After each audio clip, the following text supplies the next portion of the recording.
C'est assez marrant que tu parles des Oculus et je voulais revenir sur ce point parce que dans l'immobilier, ça fait longtemps qu'on a tous entendu parler de plans 3D, de vidéo 360, d'Oculus.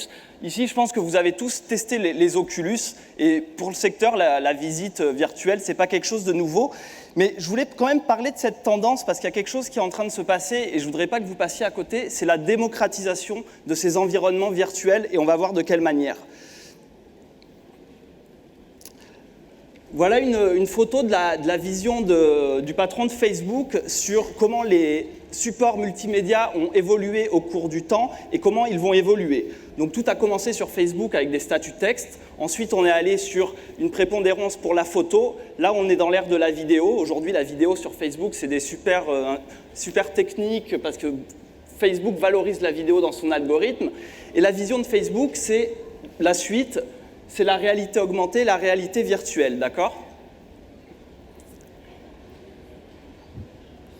Aujourd'hui, sur Facebook, je suis capable de consulter ce type de visite virtuelle, de vidéo 360, directement dans la timeline Facebook.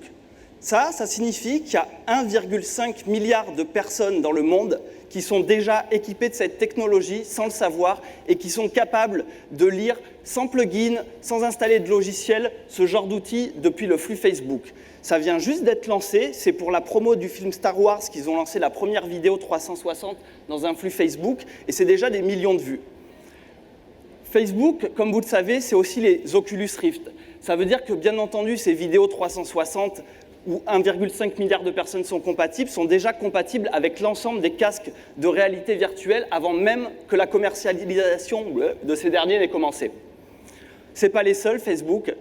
Il y a d'autres players qui sont en train de mettre en place les casques de réalité virtuelle.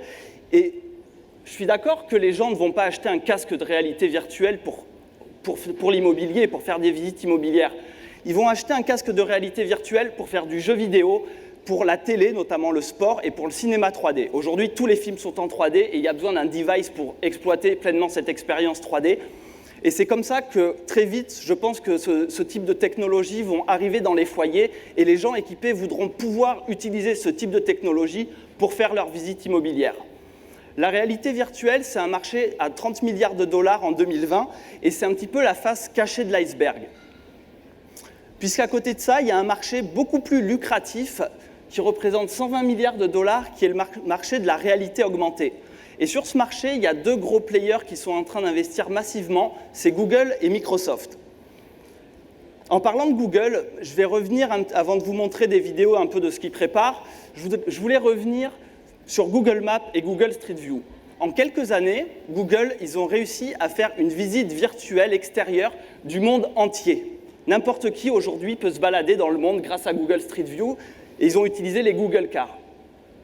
Je voulais revenir sur une petite application mobile qui est sortie en septembre dernier et qui est passée inaperçue. C'est l'application mobile Google Street View.